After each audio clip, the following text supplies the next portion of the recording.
problem in late Hellenistic history, and most pernicious in the case of Cleopatra VII. And, as always, women, regardless of their importance, tend to be faint or virtually non-existent in the narrative. As before, the author wrote the book in his study in Santa Fe, having conducted research in the Harvard College Library and the Library of the University of California at Berkeley, as well as utilizing the excellent interlibrary loan services of the Ohio State University. He would particularly like to thank the Emeritus Academy of the Ohio State University for grant support.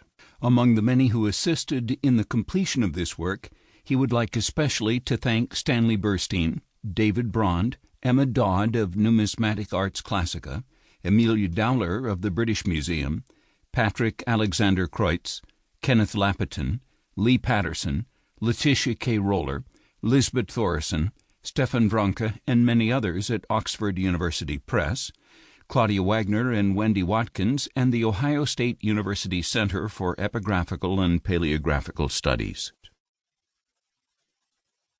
Introduction. In early 63 BC, Mithridates the Great, king of Pontus, who ruled a territory that included most of the Black Sea coast, was in residence at his palace at Pantikapion, just north of the sea.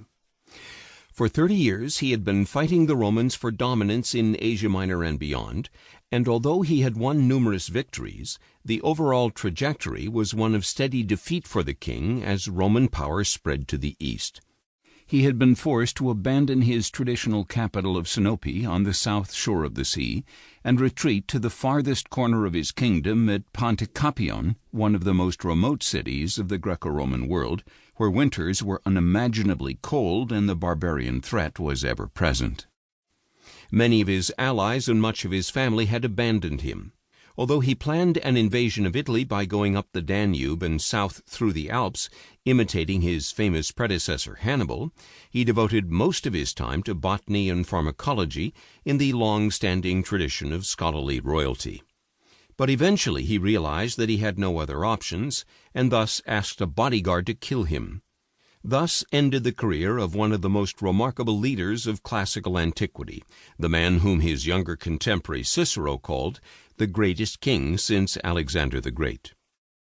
Mithridates, the sixth king of Pontus to bear that name, is the best known and last ruler of a dynasty that extended back to the early 3rd century BC, and his ancestor Mithridates I, the founder. Mithridates I was a product of the world after the death of Alexander in 323 BC. Alexander had left no plans for the organization of his vast empire, and thus there were 40 years of political maneuvering, often violent, as the territories that he had left coalesced into 3 major kingdoms and several minor ones, which extended from the Greek peninsula to India. One of these was Pontus. Part 1 of this study examines the Pontic kingdom from its origins in the generation after Alexander to the death of Mithridates V around 120 BC.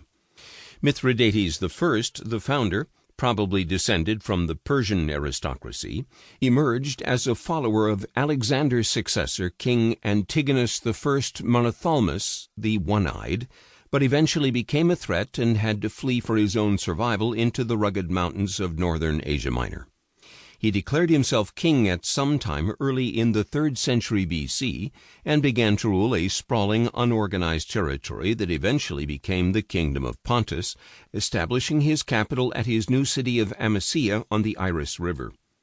In time, he acquired the port of Amastris on the Black Sea, which provided the emergent kingdom with an outlet to the rest of the world and resulted in significant economic benefits. The founder survived until 266 BC, when he was succeeded by his son Ariobarzanes. Ariobarzanes, who ruled for a decade, is little known.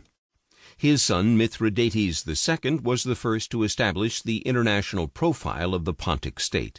He participated in a collective effort to give aid to the island of Rhodes after an earthquake in the early 220s BC, and, more importantly, married the Seleucid princess Laodike IV.